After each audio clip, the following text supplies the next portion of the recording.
Hey folks, so coming in at $160 is Razer's brand new ProType Ultra. This is a business-oriented keyboard, so it's designed for long-term use, some conveniences in the office place, and it's, you know, for people who like the Razer brand, but they also want to flaunt it, but they also have to get work done.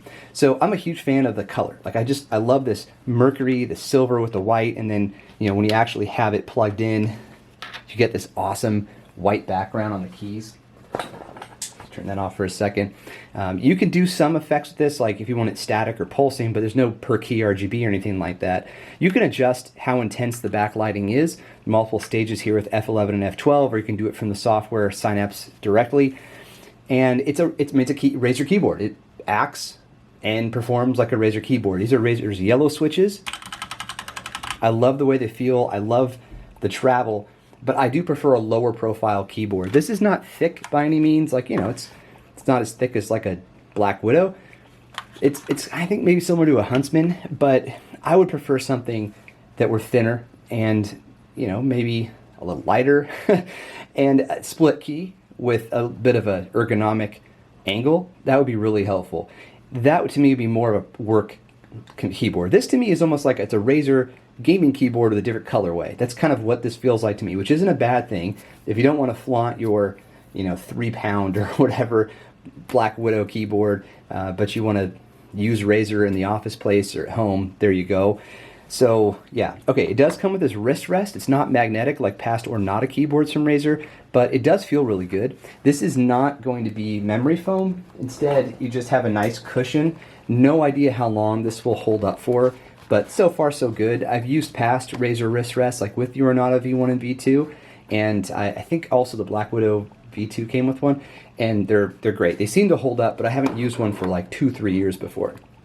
There is a slight angle to this, so if you're interested in finding the optimal space, since it's not magnetic, you have a chance to do that.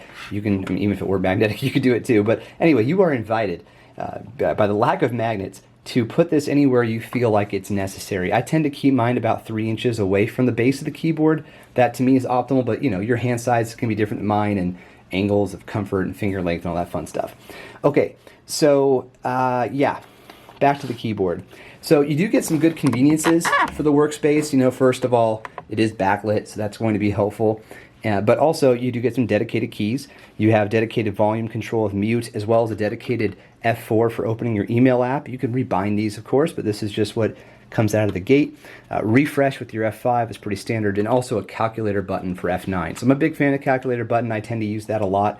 But other than that, there really isn't anything that really screams productivity. I think really the only change I would make to this keyboard is for that split key with the angle. That to me is the ultimate comfort for typing. It would be great if it was also a thinner profile, but I think that's more for me and less, you know, general. Generally, split key is going to be better for your wrists, but for me, lower profile is better. I hope that makes sense. Okay, so 160 bucks for this guy. I'll be reviewing the mouse companion here pretty soon. I'm a huge fan of the Pro Click, which wasn't redesigned at the end of 2021, but it's a great mouse. It's still available. It's 100 bucks. To me, it's a no-brainer even over the MX Master. But this guy, 160, is asking for quite a bit, so make it the best decision that you can. All right, thanks a lot. Cheers.